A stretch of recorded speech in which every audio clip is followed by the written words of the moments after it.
Well, this is Dave Helling with the Kansas City Star with some immediate video reaction to the first presidential debate of the Republican primary season in Cleveland on Thursday, involving 10 candidates in the evening and 7 candidates in the afternoon, 17 people running for President of the United States. I thought both debates were interesting, crisp, stayed on some important issues, but I don't think they fundamentally changed the dynamics of the race, at least as we now understand them in August, and that is Jeb Bush, Donald Trump, maybe Scott Walker of Wisconsin, sort of in the upper tier of Republicans, then a great middle tier, Ted Cruz, Ben Carson, Mike Huckabee, even Chris Christie to a degree, and then you have the 7 candidates in the afternoon debate who are struggling for some space to continue their campaigns, with one good exception, and we'll talk about that in a minute.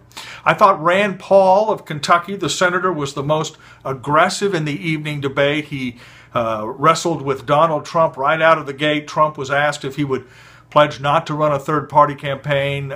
Trump wouldn't make that statement, and that upset Rand Paul a little bit, and he accused him of taking money from Democrats, that type of thing. And then just a few minutes later, Rand Paul mixed it up with Christie over warrantless searches, wiretaps, the Bill of Rights. That's important for Rand Paul. And so he appeared to be the most aggressive of all the candidates tonight. John Kasich, who is the governor of Ohio, seemed the most moderate of all the candidates.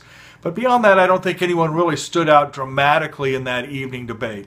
In the afternoon debate, however, I do think that it was a net plus, a big plus, for Carly Fiorina. She's the former business executive who is seeking the nomination, the only woman in the field, and by common consensus, she did very well in the afternoon debate. In fact, a clip of her comments was aired in the evening debate. That shows you what kind of reaction a lot of Republicans had to her remarks.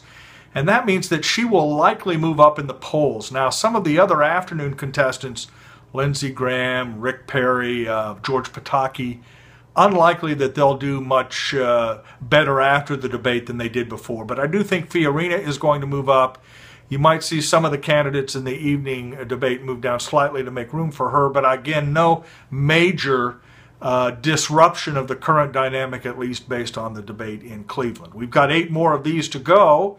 I do think the field will thin out before the end of the year, but for now it remains intact after the first debate of the presidential season. This is Dave Helling for the Kansas City Star.